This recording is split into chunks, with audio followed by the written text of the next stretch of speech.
pirming nanginginutan. Always number one. Always number one. DCGB 729 kHz. Enod sa Bareta, Enod sa Gabos. Ang DCGB aktibong miyembro yan kan kapisanan ng mga broadcasters ng Pilipinas ang KBP, Philippine Standard Time, hali sa Pag-asa, alas 5:01 nin hapon. Alas 5 ng hapon, oras na para aramon ang mga maiinit na bareta kanal daw na maruluan sa agas sa mga periodiko, radyo asin telebisyon. Erot na madadangog ngunyan sa DZGB Bareta alas 5. Mga bareta ngunyan para sa aga. Erot na tinipon sa DZGB Newsbase. DZGB Bareta alas 5. Kaiba ang field reports kan Mega Force Patrol. Hali sa iba-ibang parte kanalbay asin kabikolan. Ngunyan, uya ang sa idong tagapagbareta.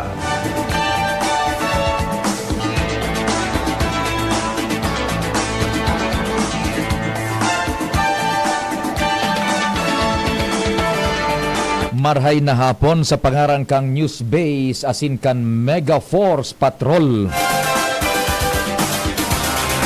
Ako po ang sa indong magiging tagapaghatod bareta si Pio Fernandez.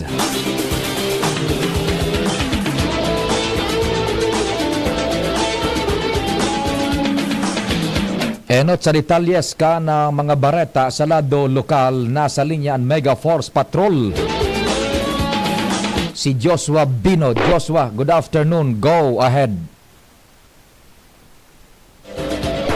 Katakot kan pag-obserbar na kan Semana Santa 2024. Formal naman na nagtutok ang lokal na gobyerno kan Daraga Albay.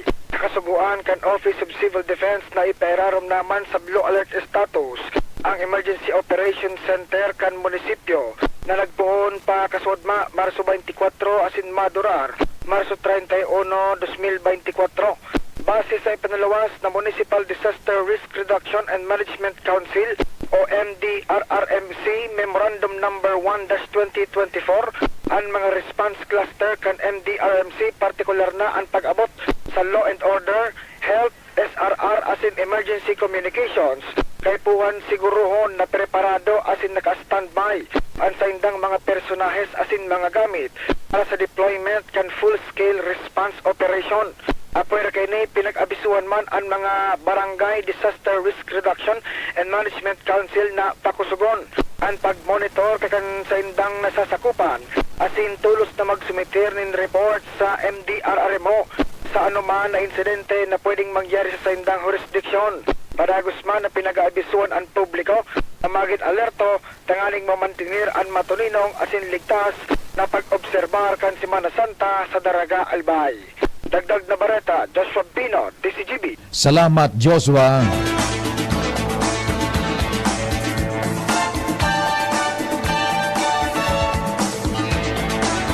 Dagdagan tapan mga bareta sa lado lokal, nasa linyaman ang mga intern sale sa Bicol University. Defensa Civil kan Bicol naka Blue Alert status ngunya na Semana Santa. Ang detalyes dara ni Angelo Medulyar. Angelo, marhay na hapon. Go ahead. Pera na ang Blue Alert status sa Bicol Region bilang parte kan Emergency Preparation kan Regional Disaster Risk Reduction and Management Council o RDRRMC as in Office of Civil Defense ngunya na Semana Santa. Sigun kay RDRRMC Chairperson Claudio Yucot, naka-Blue Alert status na ang sa indang opisina, tanganing masiguro ang koordinasyon sa gabos na national government agencies as in local government units as in maparikas ang pagtaon ng impormasyon o reports na kinakaipuan kan sa indang opisina. Parte man ini kan sa indang preparasyon sa kaso na magkaigwan ng natural hazard aron kan earthquake incident o major untoward incident kung saan igwanin personnel na tulos na magtatabang sa mga LGUs. Apwera ka ini, ang nasabing status para man sa pagtaon ng seguridad sa publiko ngunya na Semana Santa. Ini ang sa tuyang bareta, ako po si Angelo Medulyar, intern DZGB News.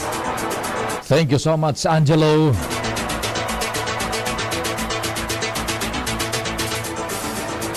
Mientras tanto sa raupang bareta sa lado lokal, hali dyan sa DCG mo kaya sa BU interns. PIDEA Bicol aminado na bako pang masyadong monitored ang shipment sa NCR asin Mindanao na konsideradong pinagigikanan kan transaksyon kan mga kontrabando sa Kabikulan. Sa detalyes na sa linya si Jasmine Baloloy. Jasmine, good afternoon. Go ahead. Aminado ang PIDEA Regional Office 5 na dai pa masyadong monitored ang shipment sa NCR asin Mindanao na konsideradong source kan palitanin mga kontrabando.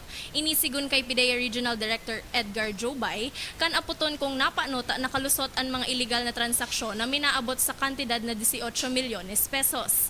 Sinabi man ni Jobay na mas tigpapakusog paninda ang minamanihar at pagbantay sa mga gateways, especialmente sa Eastern Visayas asin Mindanao, kung saan nangyayari ang darakulang palitan ng illegal na droga. Mientras tanto, prioridad man kan PIDEA Bicol ang pagbantay sa mga seaports and terminals, asin pagpapakusog kan border control, tanganing malikayan ang paglusot kan mga illegal na transaksyon